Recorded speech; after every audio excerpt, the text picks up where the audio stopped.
بدلے گی عورت تو بدلے جہاں، لے کر ہدایت کا عزم جواں، بدلے گی عورت تو بدلے جہاں۔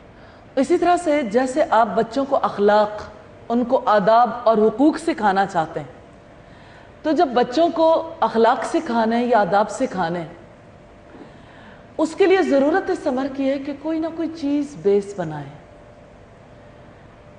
جیسے امام البانی کی ایک بڑی خوبصورت کتاب ہے، آج میں وہ کتاب بھی آپ کے لیے لائی ہوں۔ کتاب کا نام ہے صحیح ہے، صحیح اس حوالے سے کہ اس میں کوئی غلطی نہیں، الآداب والاخلاق۔ چھوٹی سی کتاب ہے، اور کتاب میں ہے کیا، اس میں شروع میں ایک حدیث ہے ہر ادب پر، اس حدیث کے اوپر ڈسکشن ہے۔ اس ڈسکشن میں پہلے الفاظ کی وضاحت بھی ہے، اس ڈسکشن میں یہ بھی ہے کہ اس کا مطلب کیا ہوتا ہے، پھر اس کے اوپر تھوڑی سی بات چیت ہے، اور دل کی تہوں کے اندر جم جاتی ہے بات۔ میں اس کے لیے آپ کو اگزامپل دینا چاہتی ہوں۔ جیسے فرض کریں کہ آپ بچے کو یہ سکھانا چاہتے ہیں کہ دائیں ہاتھ سے کھانا ہے، سامنے سے کھانا ہے، اور یعنی آپ نے پلیٹ میں جگہ جگہ اپنا ہاتھ نہیں گھمانا، بسم اللہ پڑھ کے کھانا ہے۔ 3 باتیں ہیں، نبی صلی اللہ علیہ وسلم کی حدیث ہے، آپ بچے کو بھی اسی طرح سنا سکتے ہیں کہ رسول اللہ صلی اللہ علیہ وسلم کے پاس ایک ایسا بچہ تھا جو ان کا بیٹا تو نہیں تھا، لیکن ان کی وائف، ان کی بیوی سیدہ ام سلمہ کا بیٹا تھا۔ اس بچے کو اللہ کے رسول صلی اللہ علیہ وسلم نے دیکھا کہ وہ کھانا کھا رہا ہے اور ساری پلیٹ میں ہاتھ گھوم رہا ہے، تو آپ صلی اللہ علیہ وسلم نے بچے سے کہا، یا غلام، اے بچے، اے لڑکے، آپ بسم اللہ کہو، دائیں ہاتھ سے کھاؤ، سامنے سے کھاؤ۔ آپ نے اس بچے کا ہاتھ پکڑ لیا۔ اب آپ دیکھیے، آپ اگر کسی کو سکھانا چاہ رہے ہیں تو آپ کہیں گے 3 باتیں اللہ کے رسول نے فرمائی، وہ کیا ہیں؟ بسم اللہ پڑھ کر کھائیں، دائیں ہاتھ سے کھائیں، سامنے سے کھائیں۔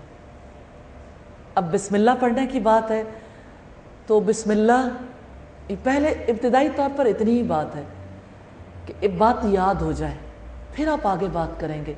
بسم اللہ سے اس لیے کہ اللہ کا نام اس لیے لینا ہے کہ اللہ ہی نے تو دیا ہے، ہر چیز اس کی وجہ سے ہمیں ملی، تو اس کا نام یاد کریں گے تو ہم حق ادا کریں گے، ہم شکر ادا کریں گے۔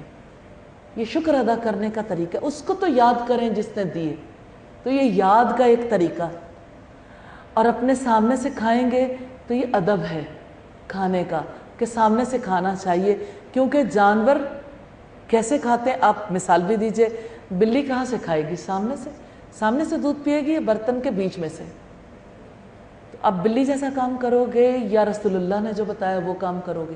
اب کمپیریزن سے بہت ساری چیزیں آ جاتی۔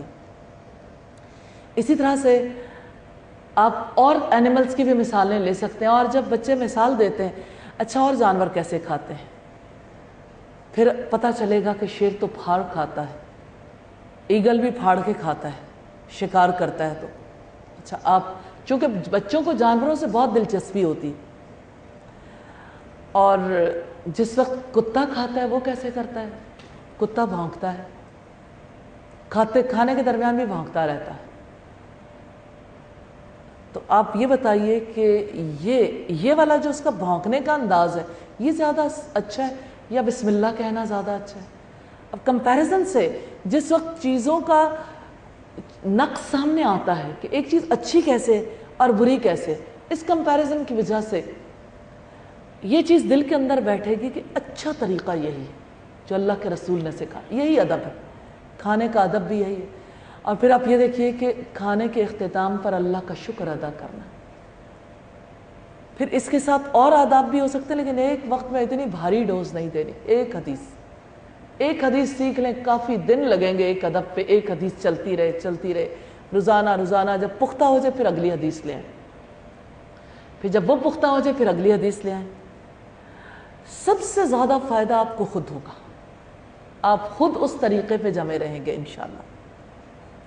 اور پھر آپ دیکھیے کہ ان آداب کو اختیار کر لینے میں ہمارے لیے رحمت کتنی بڑی ہے۔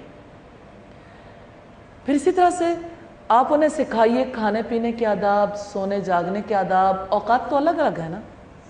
پھر اسی طرح سے سفر کرنے کے کیا آداب ہیں، گھر سے باہر نکلنے کے کیا آداب ہیں، گھر کے اندر جب انٹر ہونا ہے، آپ اگر بچے کو بتائیں گے بچے کے ذہن میں بہت جلدی یہ بات آتی ہے، اگر آپ بسم اللہ پڑھ کے داخل ہوں گے تو شیطان داخل نہیں ہوگا، ورنہ جو بسم اللہ نہیں پڑھتا، اللہ کے رسول کا فرمان ہے، شیطان اس کے ساتھ داخل ہو جاتا ہے اور کہتا ہے آج مجھے سونے کی جگہ بھی مل گئی اور مجھے کھانا بھی مل گیا۔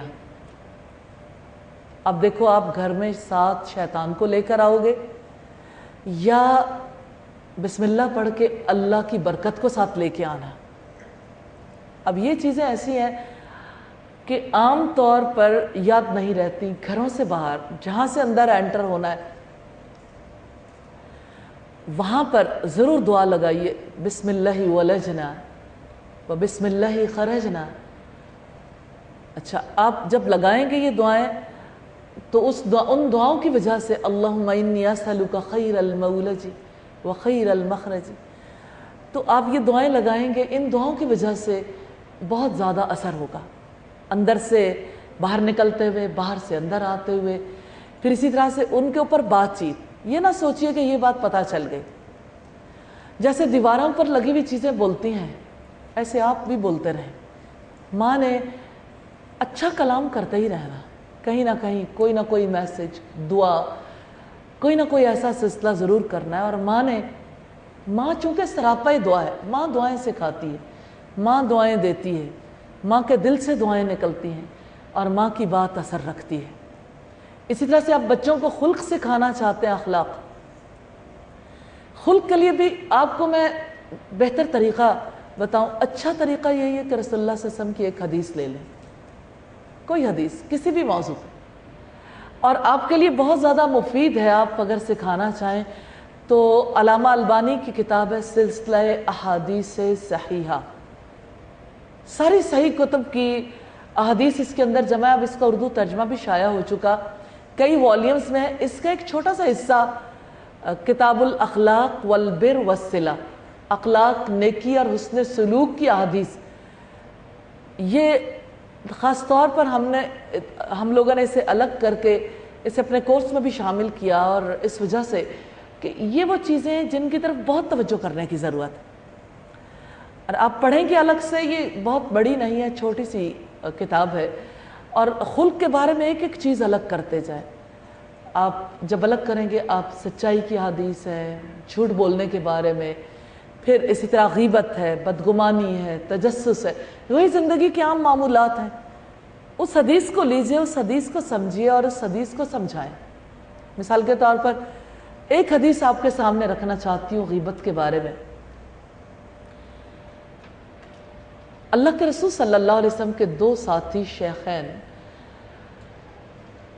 حضرت ابوبکر صدیق اور حضرت عمر اپنے غلام کے ساتھ واپس آئے، غلام سفر سے واپس آیا تو سوتا رہا، خود بھی سو گئے تھے، جب بیدار ہوئے بھوک نے ستایا، دھوپ بہت نکل آئی تھی لیکن غلام بیدار نہیں ہوا، کوشش کرتے رہے لیکن غلاموں کا چونکہ بہت زیادہ خیال رکھنے کی رسول اللہ نے وصیت کی تھی، اس لیے اٹھایا نہیں۔ پھر جب غلام بیدار نہیں ہوا تو آپس میں بات کی، ان کی نیند تو ایسی ہے گویا تمہارے نبی کی نیند ہو، یعنی نبی کا تو بہت ادب کرنا ہوتا ہے۔ اب یہ بات سمپلی اتنی سی بات تھی۔ پھر جب وہ بیدار ہوا تو اسے کہا جاؤ رسول اللہ سے جا کے سالن لے کے آؤ۔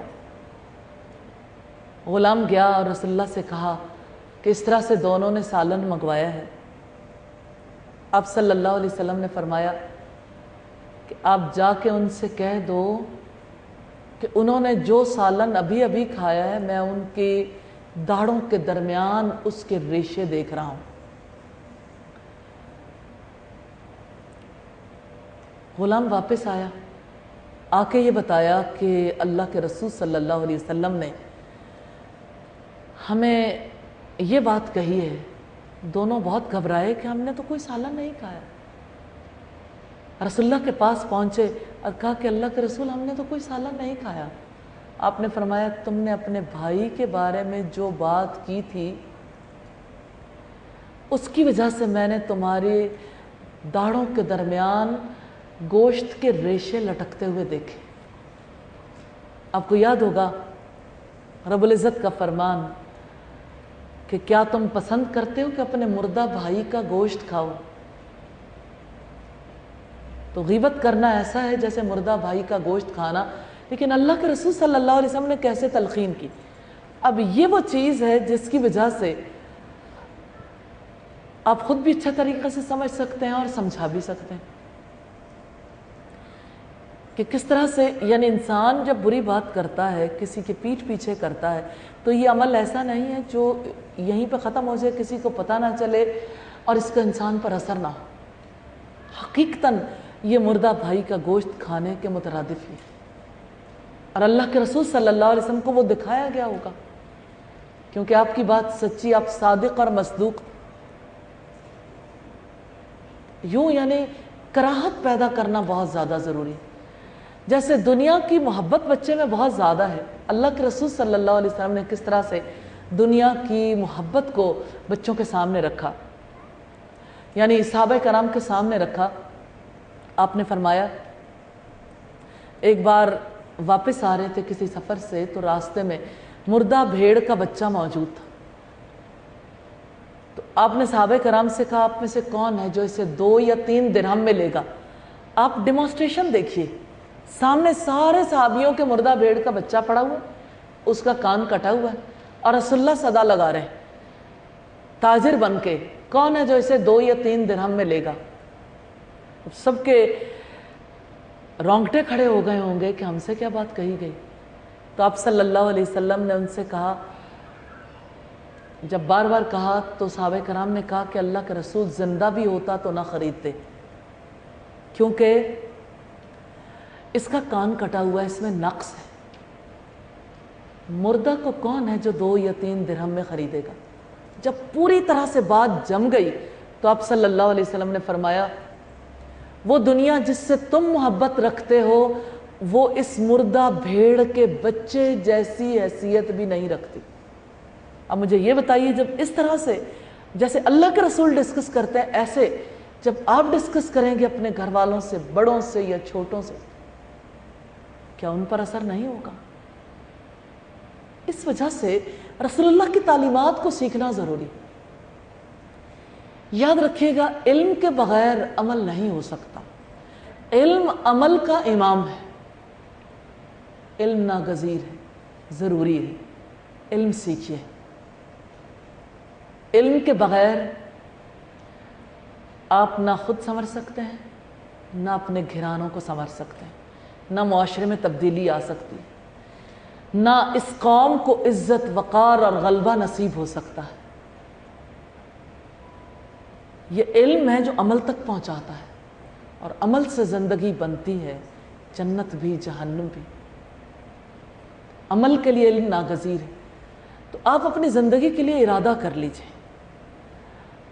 آپ جو بھی ہیں, آپ کا کوئی نام بھی ہے, آپ اسلام کی بیٹی ہیں.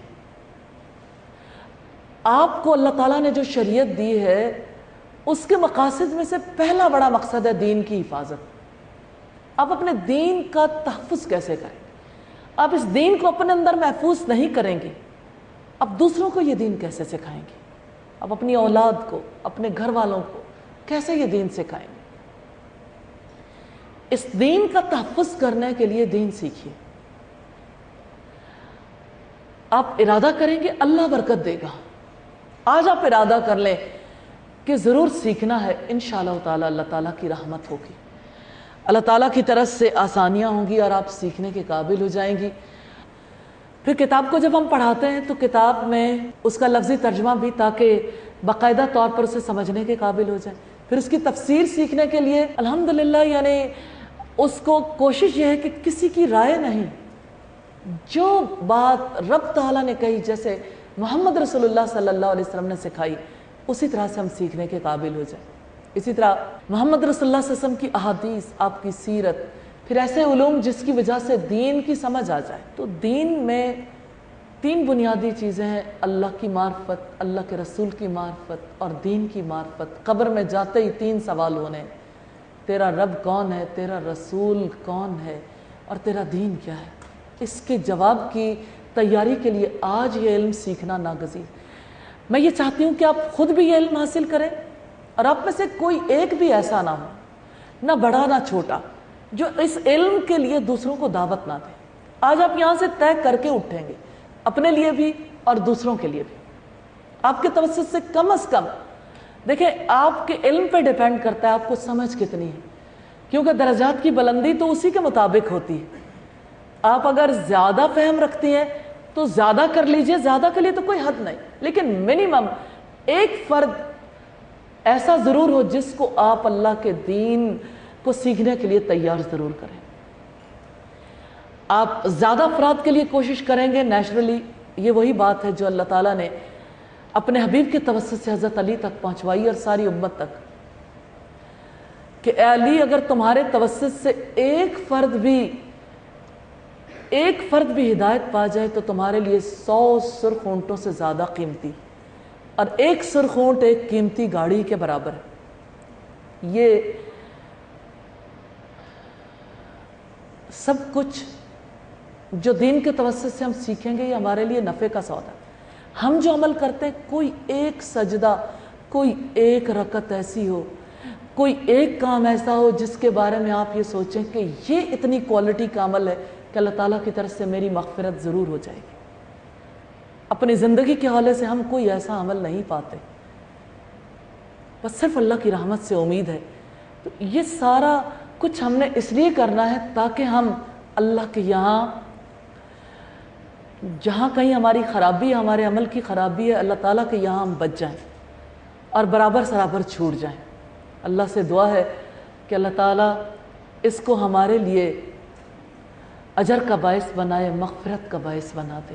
بدلے گی عورت تو بدلے جہاں، بدلے گی عورت تو بدلے جہاں، لے کر ہدایت کا عزم جواں، بدلے گی عورت تو بدلے جہاں۔